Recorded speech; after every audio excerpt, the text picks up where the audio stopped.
Praise the Lord. Minute with God's word. నేటి దిన వాగ్దానము.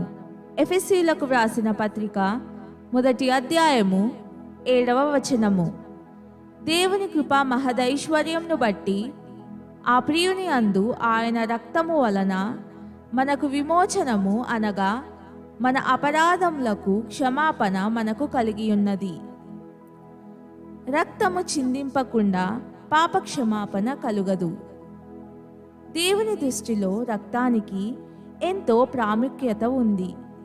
నేను ఇంతకు ముందు చెప్పినట్లు పస్కా గొర్రెపిల్ల రక్తము ఇశ్రాయేలీయులను విడిపించింది. అదేవిధంగా పస్కా గొర్రెపిల్ల అయిన యేసుప్రభుని రక్తము అనేకుల పాపాలను విడిపించడానికి కార్చబడింది. జీవితంలో మనం విశ్వాసంతో ఆ రక్తాన్ని ప్రోక్షించినట్లయితే ఏమవుతుంది? మన పాత పాపపు రక్తం తీసివేయబడి దేవుని కుమారుని క్రొత్త పరిశుద్ధ రక్తం మనలోనికి వస్తుంది. అవును, ఏ జంతువు రక్తము ప్రజల పాపములను తీసివేయలేదు, కానీ కేవలం దేవుని కుమారుడైన క్రీస్తు ప్రశస్తమైన పరిశుద్ధ రక్తము మాత్రమే నీ భయంకరమైన పాపాన్ని తీసివేయగలదు. ఆయన రక్తం కొరకు దేవునికి వందనాలు. ప్రార్థన.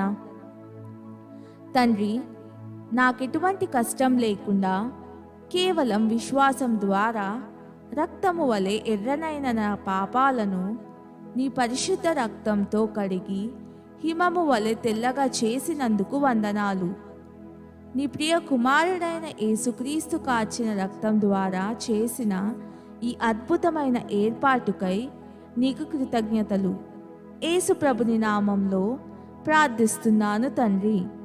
ఆమెన్.